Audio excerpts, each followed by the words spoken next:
Dale, Will. diversity picks, Ooh. looking to recover here. I'm happy to see you. What do we got?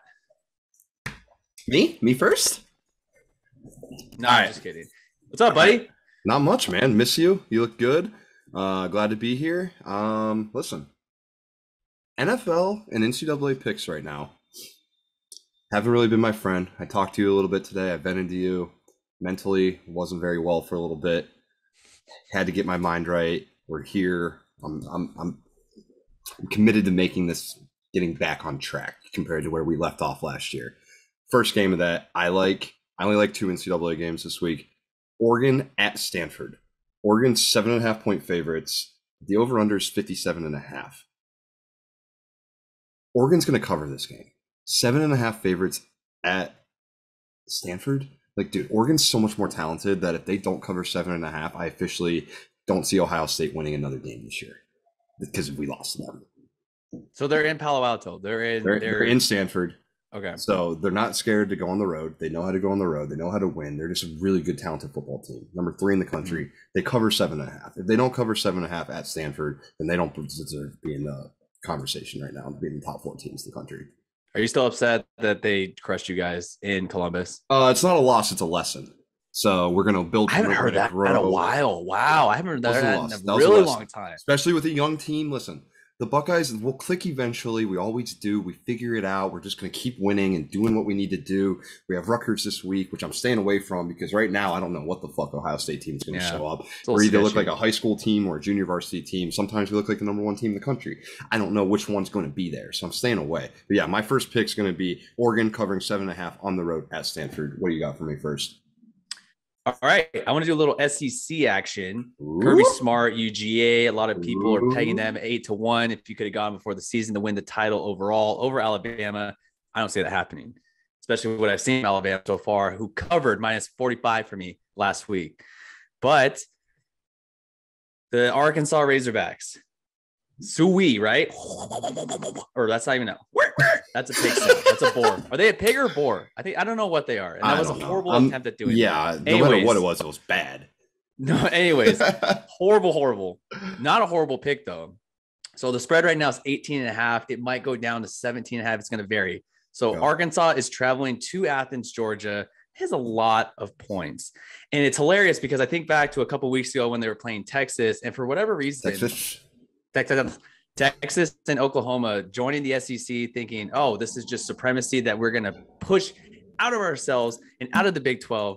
Horrible idea because everything is won and lost in the trenches in the SEC, and they do not have that depth in the Big 12. No. So with that said, I'm going to actually bet that the Arkansas Razorbacks will cover plus 18.5. Now, guys, listen, we are recording this. What is it? About 2:30 p.m. on Friday. So don't kill us like a lot of you have wanted to before. The lines might move a point or two, half a point. Just bear with us. We stand by it. Yeah, we try. It's flexible. It's not going to, unless there's some wicked injury, it's not going to happen. So that's my first pick, Arkansas plus 18.5. Cool. Your second pick? I like where your head's at there. I'm in the SEC too. Auburn at LSU. LSU's 3.5 point favorites. Listen, the cornerback Stingley might be the best defensive player in the country. Looks like he might not play this weekend. He's going to be a game time decision. If he doesn't play, Auburn's going to be able to throw the rock around. The over-under set at 55.5. I like the over in this game. I think that there's going to be some points scored, and I really think one of them's going to get in the 30s, and the other one's going to score at least 3 touchdowns, if not 4. So over 55.5, LSU, Auburn. Okay, I like that. I want to stay away from the SEC, though. So that's been a little SEC sandwich we just gave. Yep. This is interesting, Dale. Cincinnati, the University of Cincinnati Bearcats. Home of the Luke Fickle, fighting Luke Fickles. How many of us were like, by October, they're going to be in the top 10. I think they're ranked 9th right now. I mean, if you look at where they ended the season last year, Luke Fickle's got a program there. Them boys in Ohio know how to play. They know how to play some football.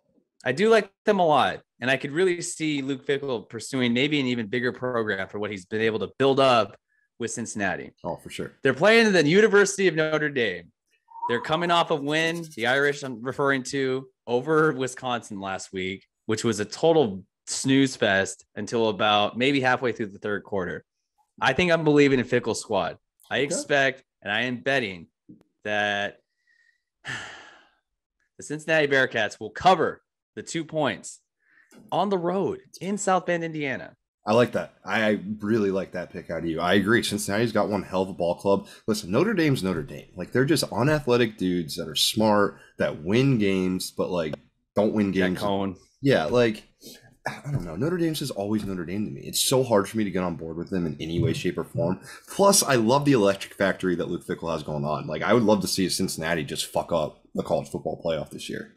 They go undefeated after beating a Notre Dame, per se. Like, they should get a spot.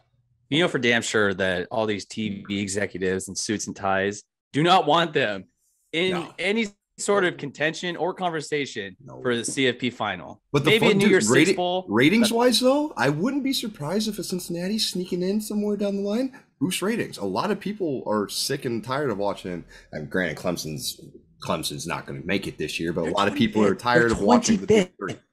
They're ranked. Clemson's ranked 25th. Listen, Dabo, get it together, baby. Could you imagine if Ohio State was ranked 25th?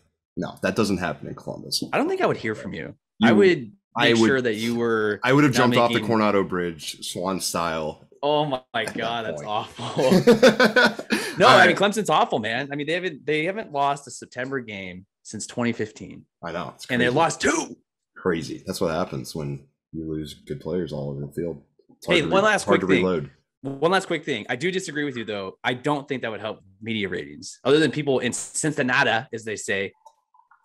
I understand that people are very tired of your If school, Cincinnati got in and Ohio State didn't, nobody would watch in the state of Ohio.